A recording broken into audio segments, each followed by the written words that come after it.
pals, Never here from Drake Wing Game, and Sevi on Twitter, the gaming dragon. Today I'm coming back at you with a Let's Play episode of Stranded. So yeah, let's go ahead and jump right back into it, shall we? Alarm chain, we're up, and let's go. Okay. It's an actual helicopter! It really is! She said, full of hope. Hey, we're here! Owen flailed his arm around, hoping to get his attention.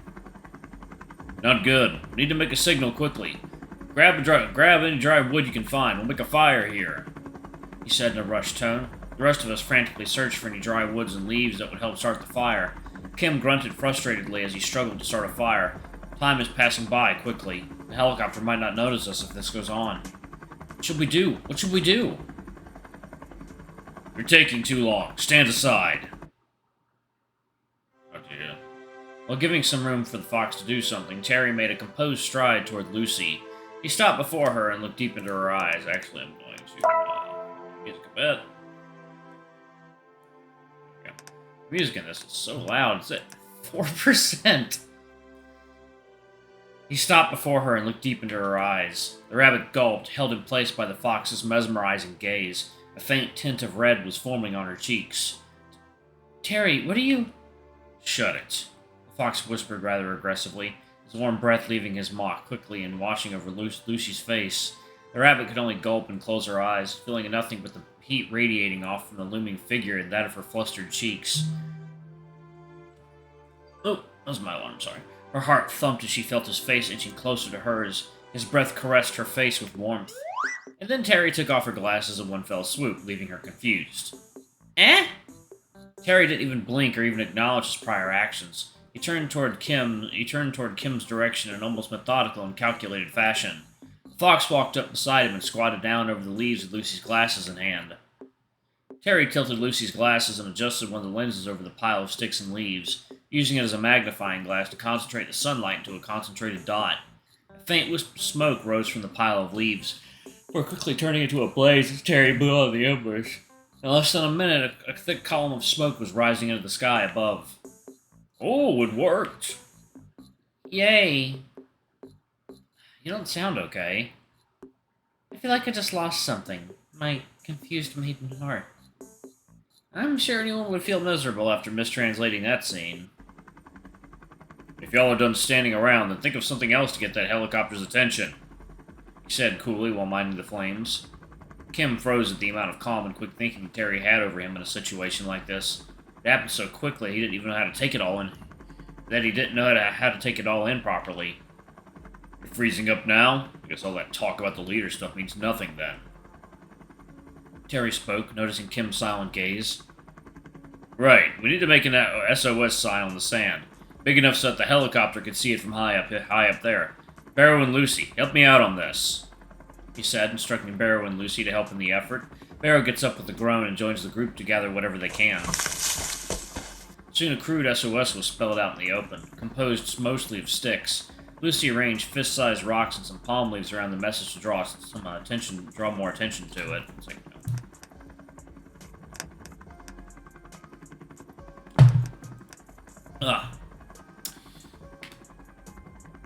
Hey, kid. Keep fanning this flame from going off, will you? Fan it with a banana leaf or something. Huh? I exclaimed as my mind was still processing empty thoughts. Within a few seconds, I recognized what he meant and quickly snapped back to reality. Oh, right! I picked up a decently sized banana leaf from the ground nearby and started to gently fan the flames. Wait, what am I supposed to do? Take off your shirt. Eh? Oh my god. Oh, Terry, I didn't know you swing that way. Where did all these flowers come from? What kind of style is this? Oh, yeah. Oh, no. Oh, no. Take off your shirt. No, not like this. Our love is never meant to be. What is this graphic image that appeared before me? I will fucking unalive you. I know. So, what do I do with this? Swing your shirt up in the air. I don't think it'll help much, but it'll increase our chance of being spotted at least. His reply trailed off close to the end, sounding as if it was just uttered under his breath, then went back to minding the fire pit. He tried his best to form a smoke message to better signal the helicopter. Got it! Owen's face lit up as he was finally given a task. He climbed up the nearest tall tree available to him before screaming like a banshee, making the ears of everyone recoil while flailing his shirt in the air. Did you tell him to go up to the tree for that? No. But despite copious amounts of smoke and a cry that could pierce even the heavens, it seemed as if our rescue pilot had only passed through barren land. The chopper merely zoomed over us, receding slowly as it flew out into the horizon. Where's it going? Did they not see us? That's impossible, considering it flew right on top of us. It's like we don't even exist, Lucy said while looking up at the sky, still able to hear the helicopter flutter away before disappearing completely. We don't even exist? Wait, are we dead? Oh, there's only one way to find out. Owen slowly approached Barrow and gave the bear a hard pinch on his right arm. Michael with joy! Barrow squealed and rubbed his arm, looking down at Owen. What the fish? What was that for? What the fish? Oh.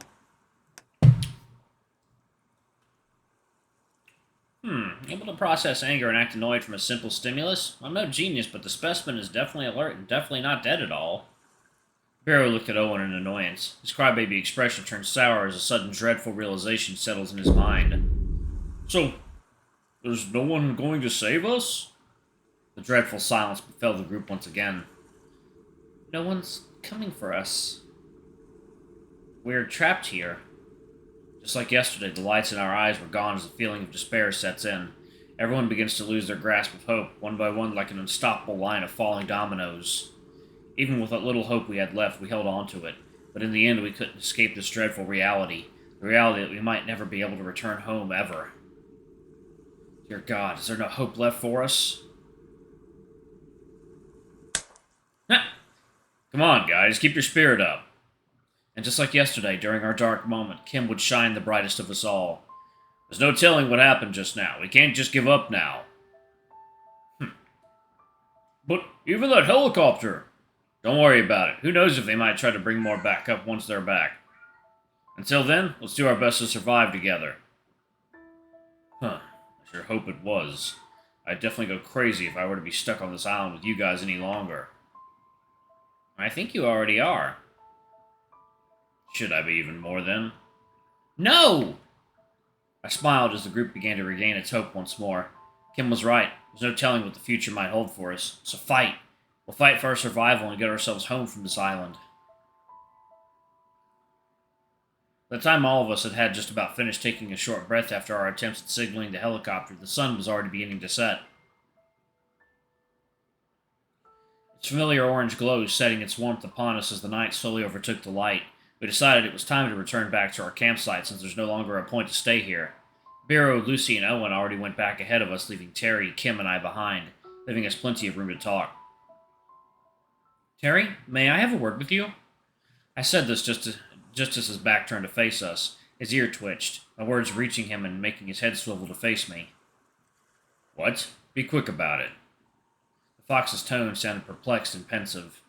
Well, I think that this is a matter that concerns Kim as well, so... Go on, Kim. My gaze focused on the figure behind Terry, Kim already taking his first steps towards the campsite before freezing upon hearing his name. The husky seemed apprehensive and unsure of how he should react for a few seconds, but then he approached within conversation distance, though with eyes focused elsewhere. In an instant, the tension between the two increased, and it felt like the air I breathed suddenly became thicker. If I don't mediate, things may get ugly. It's obvious that they'd start butting heads if I left them to their own devices. Since none of you are saying anything, I'll start, I said as I wedged myself into the empty space between them. Firstly, I'd like to thank Terry for everything he had done for the team. Even though you like to go your own ways, you still think about what's best for us. I wasn't doing it for you.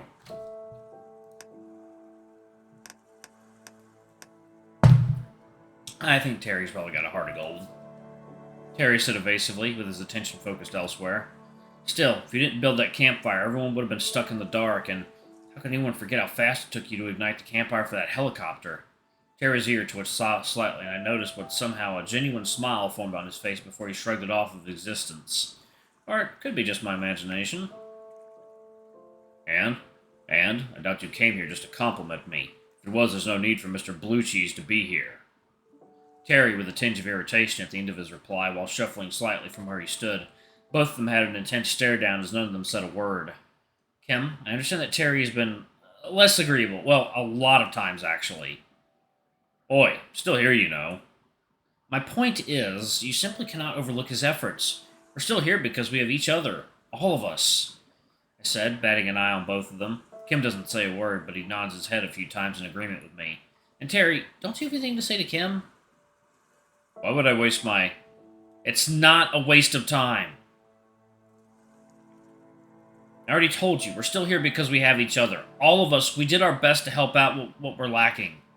None of us were prepared and ready for this. None. No one wanted to be here, but that's not our choice. We had to be here.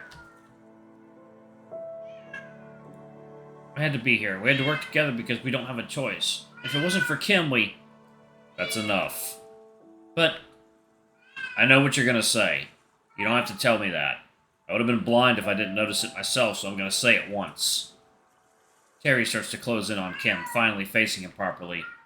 I don't like you. I think whatever you're trying to do here is stupid. I'll never accept it.